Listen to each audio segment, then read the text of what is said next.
Well, good morning, and it is now 8:52.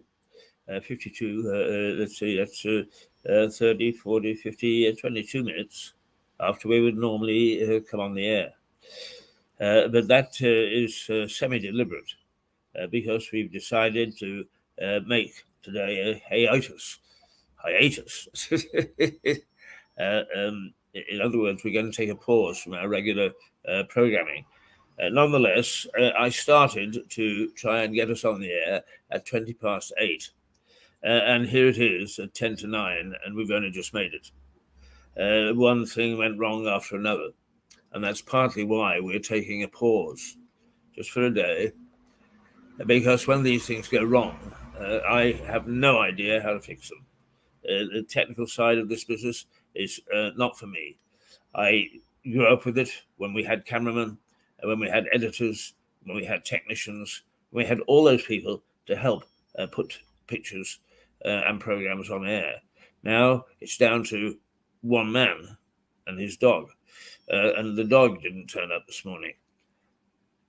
And when it comes to the technical side, I've had it, and it gets me very frustrated, and it gets everybody else frustrated because somehow they don't know any better than I what's wrong or what to do, and they expect me to put it right, and I'm as ineffectual as they are.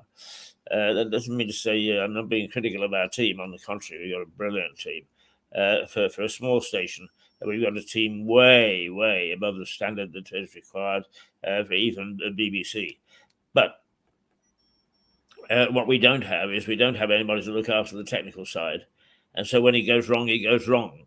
And trying to put it right is, and one thing or another, I spent the entire weekend trying hard to put one or two things right and failed miserably. And then yesterday, again, I tried. Well, I managed to get us through this in the morning, but not without a lot of trauma and a lot of heartache. So really, we've got to do something about it, and we've got to take a pause. So I hope you'll forgive us for not having a program today.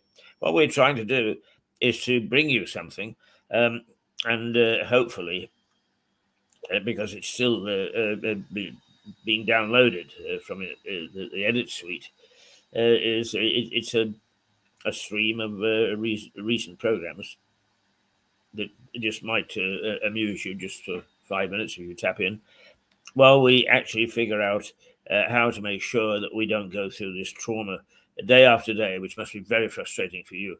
And it's 10 times more frustrating for us because we know that there is a solution. We just can't find it. So we're having to bring in the experts. I mean, the real experts. They're not sitting on the doorstep. So do forgive us for not providing you with the usual fare. We will be back tomorrow with Stuart Dolby, first thing. Well, first thing for Stuart is 10 o'clock, and an interview, followed by John Henty, who is always very bright and cheerful and very funny. And hopefully that will signal back to some sort of normality. For the moment, what I'm going to do is I'm going to say toodle pip, and then I'm going to try and bring to you an hour's worth of programs that you can watch and that can then repeat throughout the day. So I hope you'll understand that you are watching Mirador Television. I'm Keith Hayes, and I lead the team at the moment. I don't know how much longer if I keep on cocking up like this. As everybody's head is on the block in this organisation, and mine's the biggest head of the lot. Yes, I mean that in the real sense too. So let's just take a brief pause, and hopefully we'll come back to you with some material for you to watch throughout the morning. Incidentally, just we normally start off with the news headlines, and today most of the papers are still on the guessing game about who the star is at the BBC, who is being accused of doing naughty things, and it's most stories say that half the population know. I don't.